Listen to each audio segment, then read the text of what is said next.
السلام علیکم اسٹوڈنٹس آپ سب کو ہسٹری کلاسز میں ویلکم۔ آج ہم اسلامک ہسٹری کا فرسٹ چیپٹر سٹارٹ کرتے ہیں، اور سب سے پہلے جو ہم پڑھیں گے وہ عرب society at the time of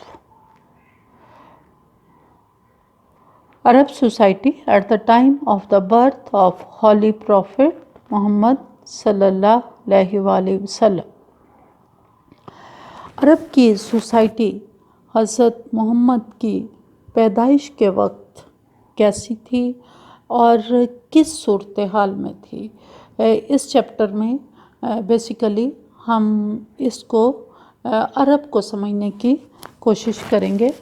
اس کے ساتھ ساتھ کسی بھی سوسائٹی کو سمجھنے کے لیے یہ بہت ضروری ہوتا ہے کہ ہم اس کی جغرافی کو سمجھیں، یعنی ہمیں یہ معلوم ہو کہ اس کی زمین کیسی تھی۔ تو ہم عرب کی سوسائٹی کو پڑھنے سے پہلے اس چیپٹر میں جو ہم سیکھیں گے، لرن کریں گے ان دس چیپٹر، تو وہ جغرافی of the Arabian peninsula, the ways of life of the people of Arab and their political economic condition in the 6th century BC at the time of Prophet Muhammad صلی اللہ علیہ وسلم۔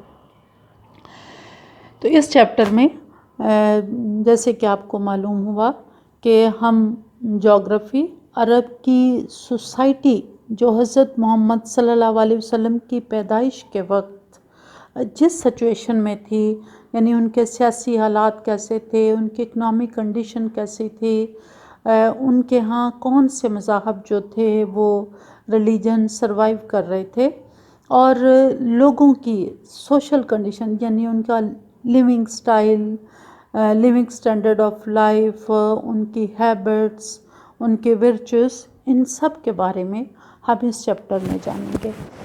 یہ تو ہم سب جانتے ہیں کہ عرب، لینڈ آف عرب جو ہے اس نے ہیومن ہسٹری میں، ورلڈ ہسٹری میں بہت ہی امپورٹنٹ رول پلے کیا ہے، اور اس کی امپورٹنس عرب کی زمین کی یہ ہے کہ یہاں سے اسلام کا آغاز ہوا، اور اسلام نے اسی زمین کے اندر ترقی کی، اور پھر اسلام کی روشنی جو تھی، اسلام کی شمع، وہ دنیا کے مختلف ممالک میں پھیلی، اور اسلام کے فاؤنڈر جو بانی تھے وہ محمد صلی اللہ علیہ وسلم 570 میں اسی زمین کے اندر پیدا ہوئے تھے۔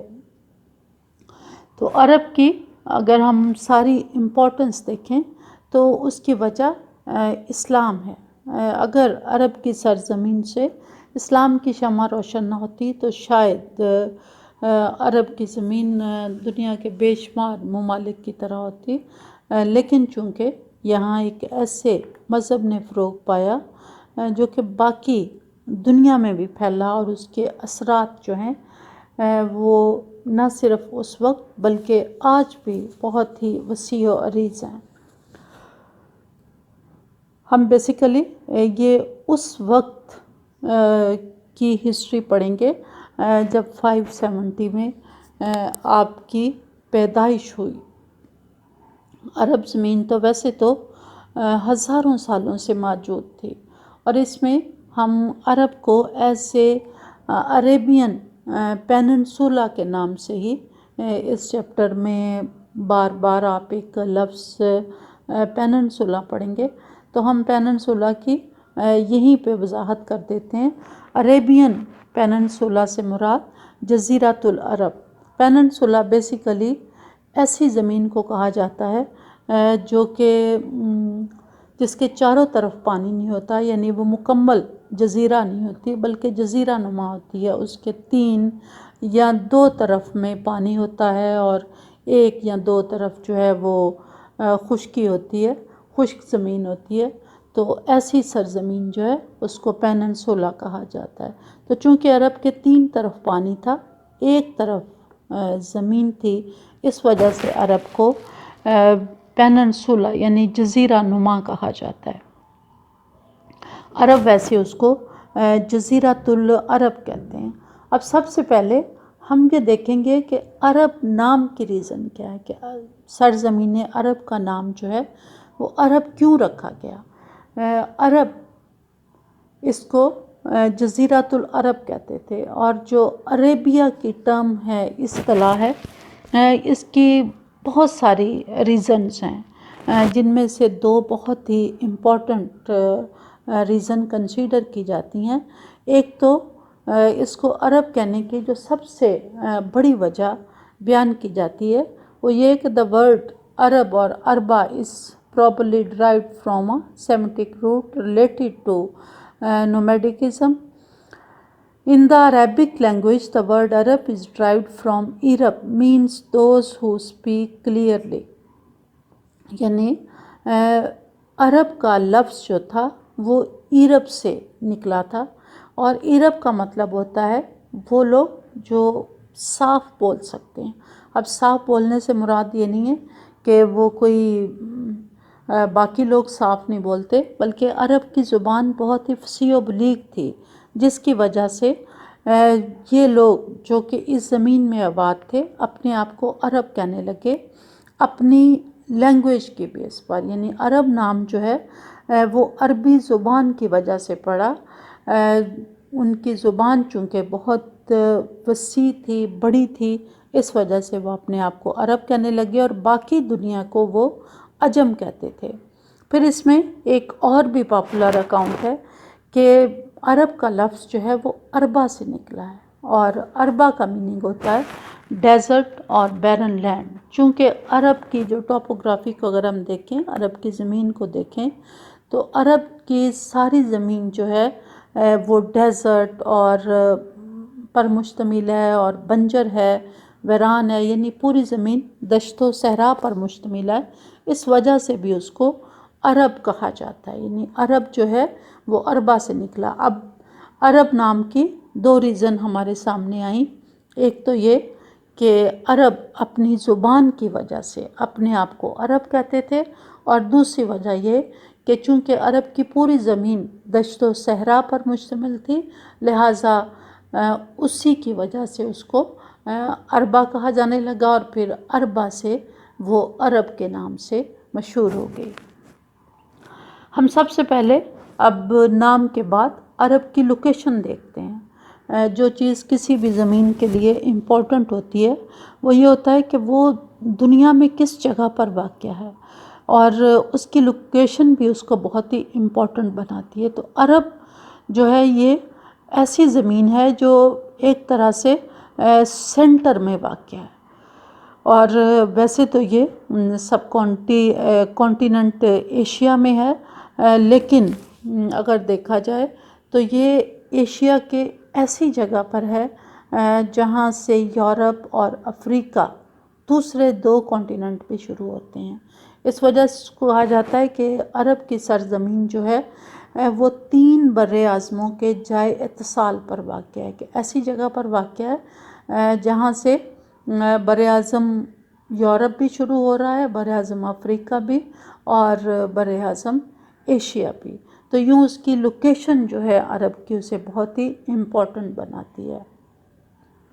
اگر ہم دیکھتے ہیں تو عرب ساؤتھ ویسٹ ایشیا میں واقع ہے، اور یہ Red Sea and Persian Gulf, یعنی 2 سمندروں کے درمیان میں اس کے ایک طرف پرشین گلف ہے، دوسری طرف ریڈ سی ہے۔ اور اس کے اگر ہم دیکھیں تو اس کے 3 طرف سمندر جو ہیں، ریڈ سی اس کے ویسٹ میں ہے، گلف آف عمان جو ہے وہ اس کے ایسٹ یعنی مشرق کی طرف ہے، اور ریڈ سی مغرب کی طرف ہے، عریبین سی اس کے جنوب کی سمت ہے، ساؤتھ میں، اور صرف ایک اس کا بارڈر جو کہ ناردرن سائڈ ہے، شمالی سائڈ ہے، وہ ڈیزرٹ ہے، اور اس کی جو سرحد ہے وہ شام کے ساتھ، سیریا کے ساتھ ملتی ہے۔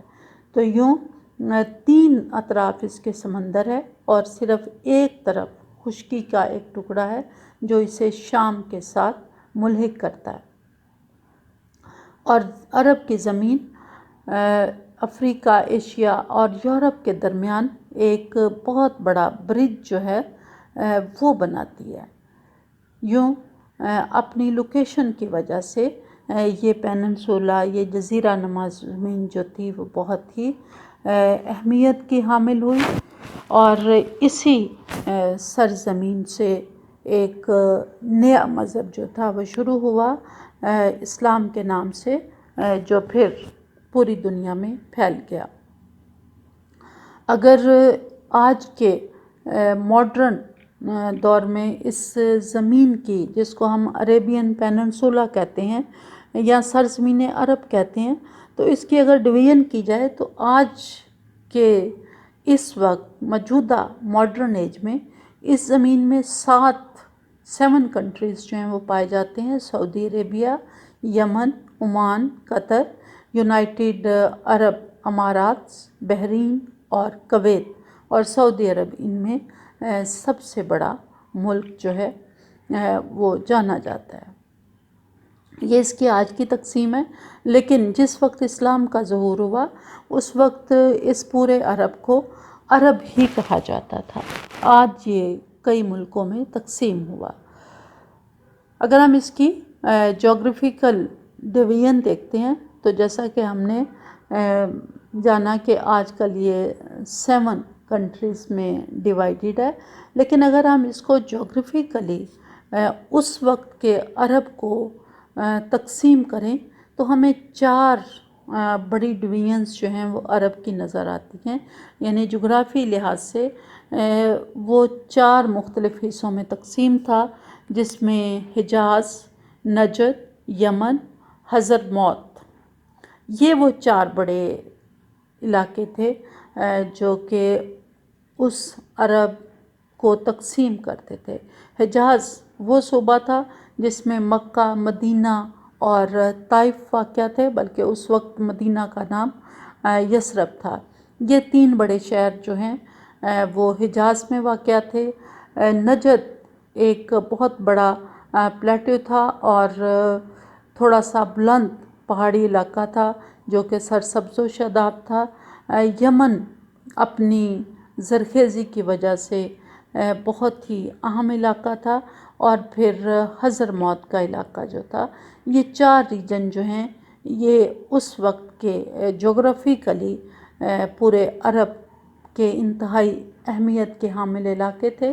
اس کے علاوہ کویت، عمان، عراق، اردن یہ بھی اہم تھے، لیکن عرب کی جو میجر تقسیم تھی وہ حجاز، نجد، یمن اور حضرموت کے درمیان تھی۔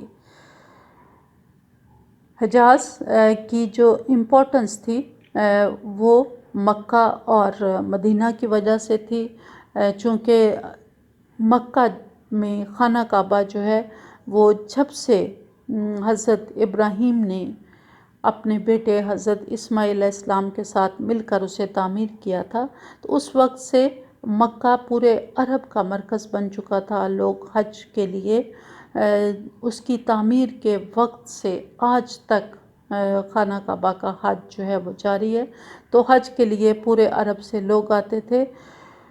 مدینہ اس وقت یعنی اسلام کے ظہور سے پہلے یثرب کے نام سے جانا جاتا تھا، اور یہ بھی بڑا امپورٹنٹ سینٹر تھا۔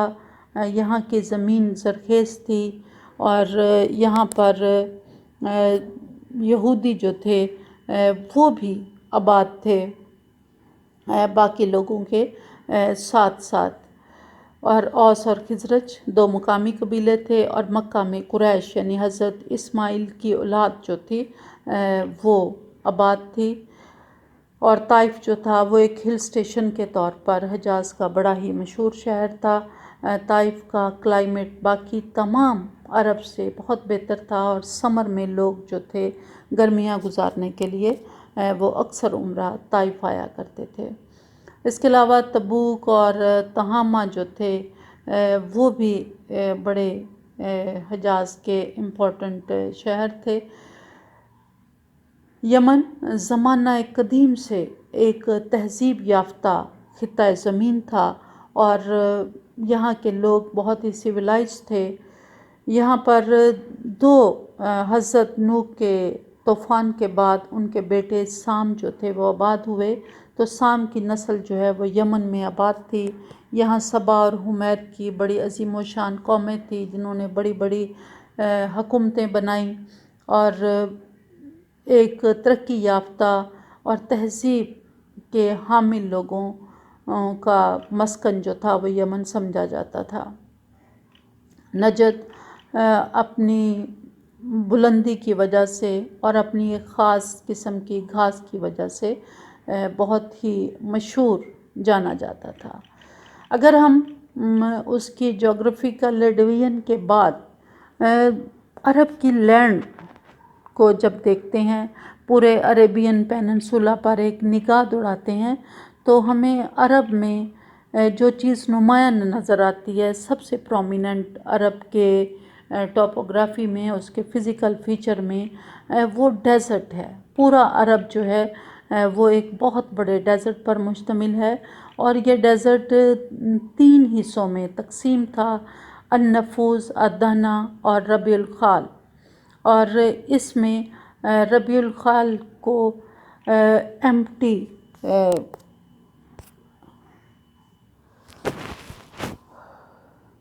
ایمٹی کوارٹر اس کو کہا جاتا ہے۔ اس کا یہ حصہ تقریباً غیر آباد تھا۔ اس صحرا میں ریت کے بہت بڑے بڑے ٹیلے تھے، بلکہ ریت کے بڑے بڑے پہاڑ تھے جو کہ ریڈ کلر کے تھے، اس لیے اس کو اورنج سینڈ ڈیونز بھی کہا جاتا تھا، ریڈ سینڈ ڈیونز بھی کہا جاتا تھا۔ اور اس صحرا میں اکثر طوفان جب آتے تو یہ ریت کے یہ ٹیلے ایک جگہ سے دوسری جگہ منتقل ہو جاتے تھے۔ صحرا میں بہت ہی طاقتور ہوائیں چلتی تھیں، اور بعض اوقات یہ ہوائیں اتنی زیادہ تیز ہوتی کہ یہ ریت کا ایک بہت بڑا پہاڑ جو ہے وہ ایک جگہ سے اٹھا کے دوسری جگہ منتقل کر دیتی۔ اس صحرا میں بارش بہت کم ہوتی تھی، اور بارش زیادہ سے زیادہ اگر ہوتی بھی تو وہ 3 to 4 انچز جو تھا وہ پورے سال میں اس کا ایوریج تھا، اور زیادہ سے زیادہ بارش 1 دفعہ یا 2 دفعہ سال میں ہوتی تھی۔ اس صحرا میں چھوٹی چھوٹی جھاڑیاں اور کچھ گھاس کے بنچز جو ہوتے تھے وہ گرو کرتے تھے۔ جب بھی بارش ہوتی تو صحرا میں زندگی جو تھی وہ بارش کی وجہ سے پھر سے لوٹ آتی۔ لیکن اوورآل یہ ڈیزرٹ جو تھا وہ ہاٹ بھی تھا، اس کا کلائمیٹ، اور ڈرائی بھی تھا، یعنی ہاٹ اینڈ ڈرائی کلائمیٹ جو تھا وہ اس پورے ڈیزرٹ پہ ڈومینیٹ کرتا تھا۔ اور اس کی ریت کا رنگ جو ہے وہ عموماً زیادہ تر جو حصے تھے وہ سرخ رنگ پر مشتمل ہوتے تھے۔ اور یہ پورے عرب کی جو 3 حصے زمین ہے اس پر یہ صحرا جو ہے وہ حاوی تھا، یعنی 3 حصے زمین پر صحرا تھا، اور صرف ایک پارٹ ایسا تھا جو کہ خالی تھا، جہاں پہاڑ تھے یا کچھ فرٹائل لینڈ جو تھی وہ پائی جاتی تھی۔ اس صحرا کی ایک خاص چیز جو تھی وہ اس کے اوسس تھے۔ بیسیکلی اوسس وہ صحرا کے اندر زمین ہوتی ہے ڈیزرٹ کے اندر جہاں پر پانی، فریش واٹر جو ہے وہ اویلیبل ہوتا ہے، اور اس پورے صحرا کی جو بیوٹی تھی وہ یہی اوسس تھے۔ قدرتی طور پر فریش واٹر کی جو کچھ ایسے سورس تھے کہ صحرا کے اندر کچھ ایسی جگہ تھی جہاں زمین کے اندر سے تازہ پانی جو ہے وہ نکلتا تھا۔ یہ تازہ پانی نیچرلی تالابوں اور جھیلوں کی شکل میں بھی ہوتا تھا، اور لوگ کنویں اور کاریز کے ذریعے بھی اس پانی کو زمین کے اندر سے نکال لیتے تھے، اور جہاں کہیں صحرا میں یہ اوسز یا پانی دستیاب ہوتا تھا، اس کے گرد و نواح میں ہی کھیتی باڑی بھی ہوتی تھی، شہر اور قصبے، ٹاؤن بنتے تھے، ولیج جو تھے وہ ڈیولپ ہوتے تھے۔ اب جتنا بڑا اوسز ہوتا تھا اتنی ہی اس کے گرد و نواح میں آبادی ہوتی تھی، اور صحرا کے لوگ جو ہیں وہ بیسیکلی زیادہ تر وہ نومیڈک لائف گزارتے تھے، یعنی خانہ بدوشوں کی زندگی، اور وہ ایک جگہ سے دوسری جگہ ٹریول کرتے تھے، اور ان کا ٹریول انہی اوسز کے درمیان میں ہوتا تھا۔ جب بھی کسی ایک جگہ سے پانی اور چارہ ختم ہو جاتا تو پھر وہ دوسری جگہ چلے جاتے۔ تو اس صحرا کی ساری جو خوبصورتی تھی عریبین ڈیزرٹ کی، وہ اس کے اوسس تھے جو دور سے ایک نقطے کی طرح، ایک پوائنٹ کی طرح نظر آتے تھے، اور قریب سے وہ بہت ہی خوبصورت دکھائی دیتے تھے۔ تصویروں میں آپ اسے جو ہے وہ دیکھ بھی سکتی ہیں۔